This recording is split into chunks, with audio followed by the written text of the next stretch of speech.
सर्वमंगल मांगल्ये शिवे सर्वार्थ साधके शरणे त्र्यंबके गौरी नारायणी नमस्तुते। श्वेते वृषे समारुणाः श्वेतं धरा शुचिः महागौरी शुभम ददम महादेवम प्रमोदतः। माँ दुर्गा जी की आठवीं शक्ति का नाम महागौरी है। दुर्गा पूजा के 8वें दिन महागौरी की उपासना का विधान है। इनकी शक्ति अमोघ और सग फलदायिनी है। उनकी उपासना से भक्ति के सभी मार्ग खुल जाते हैं और भक्तों की सभी मनोकामनाएं पूरी हो जाती हैं। जो व्यक्ति सच्चे मन से माता गौरी की आराधना करते हैं उनके जीवन में आ रहे सारे दुख दूर हो जाते हैं। इस दिन कंचकों का पूजन किया जाता है। इस दिन हवन जरूर करें। माता के सामने ओम जयंती मंगला काली भद्रकाली कपालिनी दुर्गा क्षमा शिवा धात्री स्वाहा स्वधा नमस्तुते आदि मंत्रों को बोलते हुए आपको अग्नि में आहुति देनी चाहिए। इस दिन कंचकों का पूजन करें। इससे जीवन में आ रहे सारे दुख दूर हो जाते हैं। ऋषि बोले, हे राजन, इस प्रकार मैंने देवी की जी का उत्तम महत्व तुम्हें कह सुनाया है। जिसने इस जगत को धारण कर रखा है वह देवी इस प्रकार की प्रभाव वाली हैं। वही देवी विद्या उत्पन्न करती हैं। उसी विष्णु की माया ने ही, हे राजन, तुमको इस वैश्य को तथा और भी विवेकवान जनों को मोहित कर दिया है। यह पहले भी मोहित थे, फिर आगे भी मोहित होंगे। इसलिए हे राजन, तुम उसी परमेश्वरी की शरण में जाओ, क्योंकि वही देवी आराधना करने पर मनुष्यों को भोग एवं मोक्ष आदि प्रदान करती हैं। मार्कंडेय ऋषि बोले, क्रौष्टुक जी, इस प्रकार ऋषि की बात सुनकर राजा सुरथ ने उत्तम व्रतधारी महाभाग मेधा ऋषि को प्रणाम किया तथा ममता और राज्य आदि के हरण से दुखी होकर तत्काल ही वह राजा तप करने चला गया। वह वैश्वी नदी के समीप जाकर भगवती के दर्शनार्थ देवी के सूक्त का तप करने लगा। वह वैश्वी नदी के समीप जाकर भगवती की आराधना करने लगा।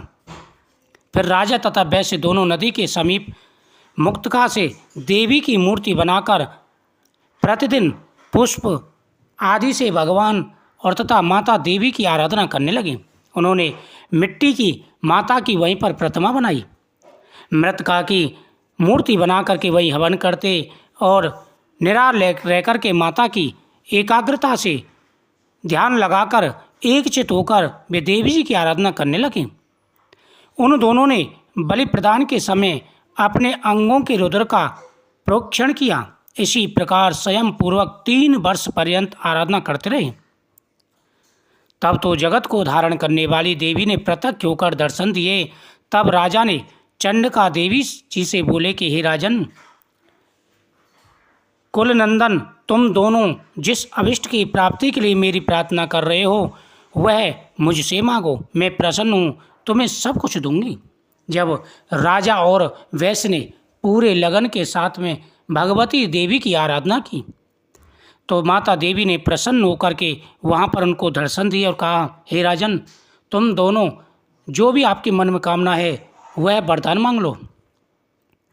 मार्कंडेय जी बोले, तब राजा ने तो दूसरे जन्म में अक्षय रहने वाला राज्य मांगा और इस जन्म में शत्रु सेना का बलपूर्वक नाश करके फिर अपने राज्य की प्राप्ति का वर मांगा।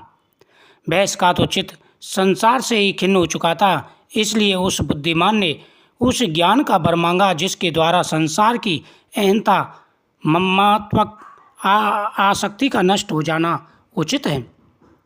देवी बोली, हे राजन, थोड़े दिनों तक तुम अपना राज्य पालोगे, कठिनता के बिना ही अपने शत्रुओं का नाश करोगे, वहीं पर तुम्हारा राज्य स्थिर हो जाएगा। फिर देहांत होने पर सूर्यदेव के अंश द्वारा जन्म पाकर इस पृथ्वी पर आप सार्वणिक नाम के मनु होंगे। हे श्रेष्ठ वैश्य, तुमने तो जो उत्तम वर मांगा है मैं उस वर को देती हूँ।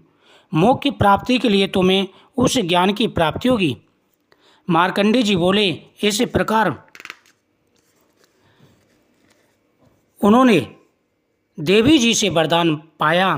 फिर उन दोनों की भक्ति पूर्वक की हुई स्तुति से प्रसन्न होकर देवी तत्काल ही अंतर्ध्यान हो गई। इस प्रकार वह क्षत्रिय श्रेष्ठ सुरथ देवी से वर पाकर फिर सूर्य से उत्पन्न होकर सारवणी नामक मनु हुआ। माता की इस स्तुति का पाठ सभी प्रकार के दुख कष्ट एवं भय का नाश करने वाला तथा रिद्धि सिद्धि और मुक्ति प्रदान करने वाला है। भगवती बोली में रुद्र, वसु, आदित्य और विश्वदेव रूप से सर्वत्र विचरती हूँ। मित्र, वरुण, इंद्र, अग्नि और अश्विनी कुमारों को भी मैंने ही धारण किया है। यह देवी सूक्त है, इसका श्रवण जरूर करना चाहिए, जो स्वयं माता ने अपने मुख से कहा है। सोम, याम, विश्वकर्मा, सूर्य, ईश्वर नाम के देव मैंने ही धारण कर रखे हैं, जो देवताओं के उद्देश्य से प्रचुर हवि युक्त सौम्य आदि का अनुष्ठान करते उन यजमानों का फल मुझ में विद्वान है। इस ब्रह्मांड की अधिष्ठात्री, पार्थिक और अपपार्थ देने वाली मैं ही हूँ। ब्रह्म साक्षात सम्मित ज्ञान रूपा मैं ही हूँ। यह ज्ञान ही सब उपासनाओं का मूल है। मैं ही अनंत जीवों को धारण करने वाली हूँ। ब्रह्म साक्षात सम्मित ज्ञान रूपा मैं ही हूँ।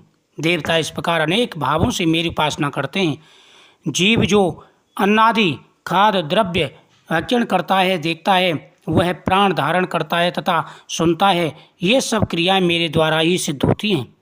जो मुझको इस दृष्टि से नहीं देख सकते, वे नाश को प्राप्त होते हैं। हे सौम्य, तुमने तो जो तत्व कहे हैं उन्हें श्रद्धापूर्वक सुनो।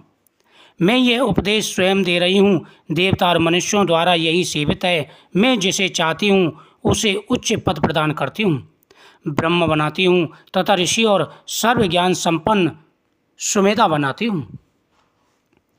जिसके ऊपरी भाग में आनंद में कोश के अंदर, विज्ञान में कोश में तेरा कारण अवस्थित है। मैं समस्त भुवनों में प्रविष्ट होकर रहती हूँ। स्वर्गलोक में मेरे शरीर से स्पष्ट है। मैं जलवायु की भांति पृथक होती हूँ, तभी ही यह सारी सृष्टि आरंभ होती है। इस स्वर्ग तथा मृत्युलोक के परे भी विद्वान हूँ, यही तो मेरी महिमा है।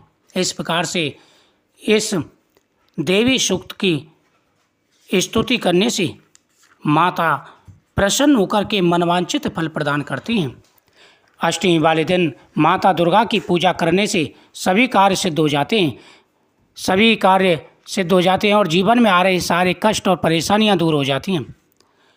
इस दिन जो व्यक्ति श्रद्धापूर्वक माता दुर्गा की स्तुति करते हैं, कंचकों का पूजन करते हैं, हवन करते हैं, उनके सभी कार्य सिद्ध हो जाते हैं।